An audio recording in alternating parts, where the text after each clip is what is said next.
Wow.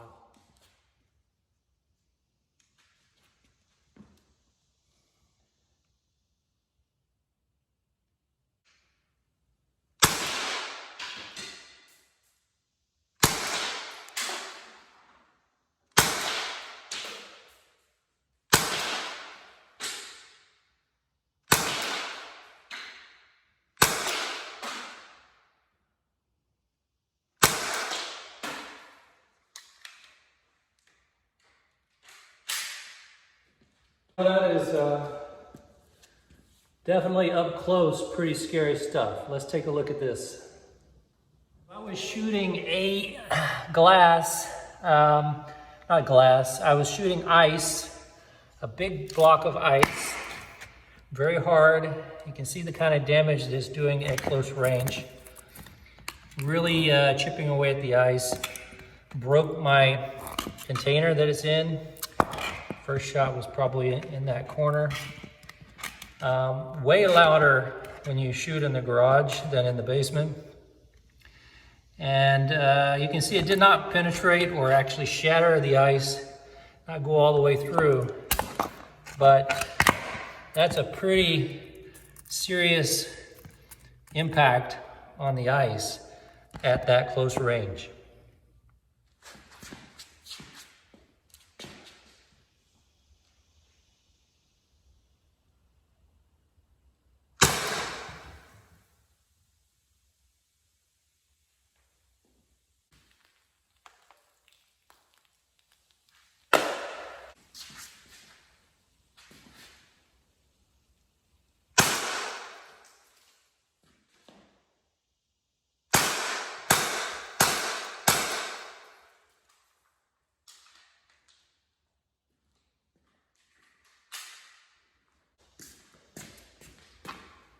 All right, let's check out this again.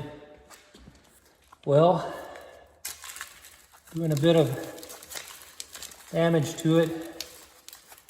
It's a pretty deep crater, actually, right there. It's breaking it. So, pretty effective. Broke my Tupperware container.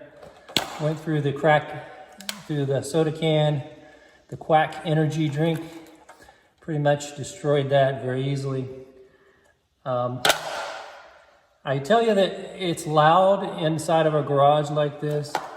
It definitely has some punch up close. It's definitely not something that you want to get hit with up close, at close range. Absolutely not. All right, last set. We're going to take on an air fryer.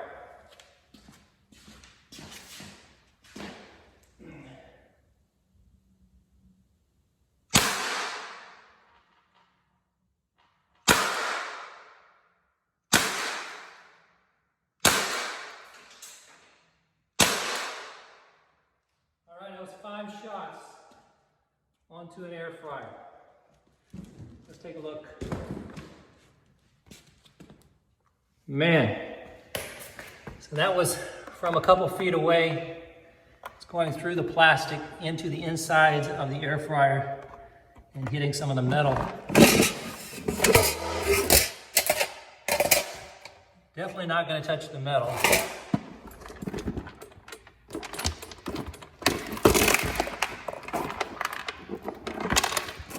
Definitely on the inside. So went through the outer layer of plastic.